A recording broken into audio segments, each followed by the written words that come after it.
Hello everyone, this is Dr. Joe Dione. In this video, we are going to discuss some aspects related to death and dying. First, I would like to appreciate that many of us are a little bit uneasy about discussing the act of dying or our own eventual death. However, it does not have to be a frightening experience. And we also want to understand that by discussing our death or mentioning it to our attorney and planning for it does not predict our death or make it happen any sooner, although sometimes we worry that it might. Routine discussions with our family members, even if they're very short and brief, about our plans or where to find our will, our life insurance policy, etc., makes it a little more easy in that discussion and decreases individual angst when mentioning that. And making sure that all of our heirs, family, and friends included are aware of our plans and wishes will decrease their stress upon our death, which will allow them to have less to worry about when they're going through the grieving process, and it allows them to celebrate our life that much easier. When we begin to plan to get our affairs in order, there is quite a large list of items that we want to go through, which is why it's helpful to do this early. It's never too early to start planning, and do it in stages so that it doesn't become overwhelming. First, we want to plan for our estate and finances. So depending on what we have, we may choose different types of legal documents that can help with our estate and finances and how they will be handled in the future. For example, a will specifies how our estate, property, money, and other assets will be distributed or managed once we die. A durable power of attorney for finances names someone who will make our financial decisions if we are ever unable to do so. And a living trust names and instructs a person called a trustee to hold and distribute property and funds on our behalf when we are no longer able to make our own financial decisions.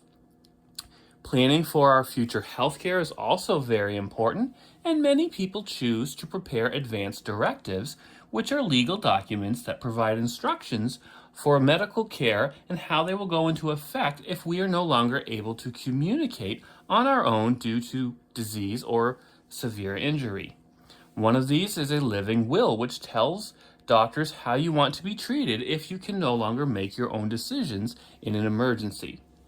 A durable power of attorney for healthcare names a person who can make healthcare decisions on your behalf if you are no longer able to communicate on your own. Putting these and other important papers and copies of legal documents in one place and making sure someone that you know who you trust and or your attorney can find these is very important. A great place to keep them is a fireproof and waterproof safe. Also, a bank safe deposit box is another option, but you need to make sure there's a trusted person who can access those in the event you cannot. It's also helpful to make copies of those and leave them with that trusted person or another heir so that there's duplicate copies and they have the numbers for certain accounts, life insurance policies, etc., if they need them. You also want to talk to your loved ones and a doctor about advanced care planning, and certainly have active discussions with your lawyer, maybe a financial advisor, etc., and follow their guidance as appropriate. And ultimately, you do want to review your plans regularly. One thing to really remember is to make sure that any beneficiaries or heirs that are named have not already passed away. If they have, you do want to correct that, or that can bog things down a little bit in probate if that's not corrected prior to your death. Beyond the legal aspects of getting our affairs in order, include thinking of loved ones and discussing with them anything that we want to get off our minds before we pass away.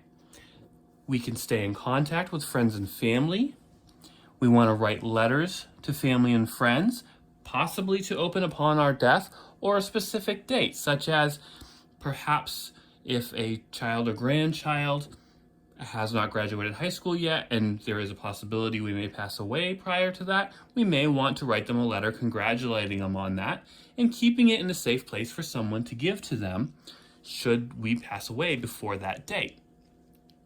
We want to make sure that our wishes and plans are known, as we've already discussed, And also an aspect that sometimes people overlook is making plans for our pets. Who's going to take care of our pets if we are no longer able to do so?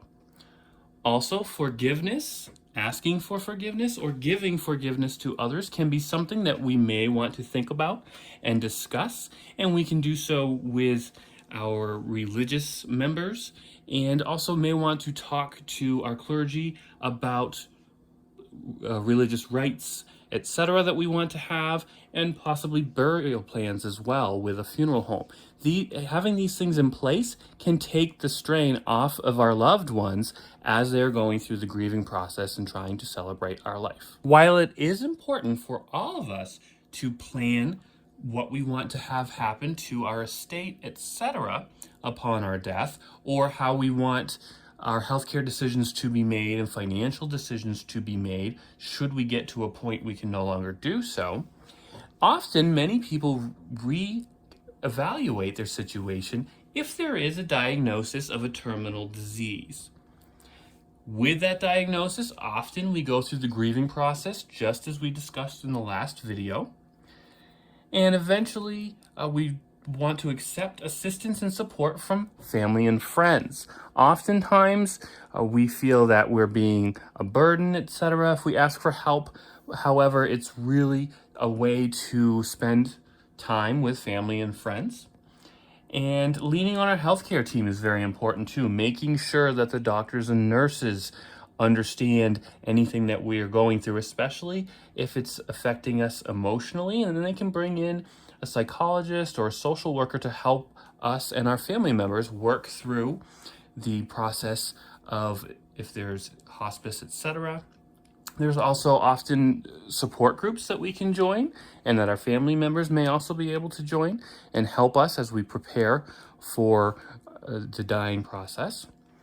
And we can also look into home care and hospice as appropriate, because this not only assists us, but it also assists our caregivers in giving them one less thing to have on their plate while they're trying to help us as we are living out our final days, for example. I hope you found these ideas helpful, and I really want to reiterate that it's never too early to start thinking about where we want our estate to go in our passing, what happens to our pets, if we ever get in an accident and can no longer make financial or healthcare decisions, who's going to do that, or what do we and do we not want to happen. When we are healthy and fully alert, that's really the best time to make these decisions and plans with our attorneys. However, often we are a little bit nervous about talking about it when we are healthy, but that's the best time to do that. So I hope that we really understand that today, and I wish you all a safe and healthy summer.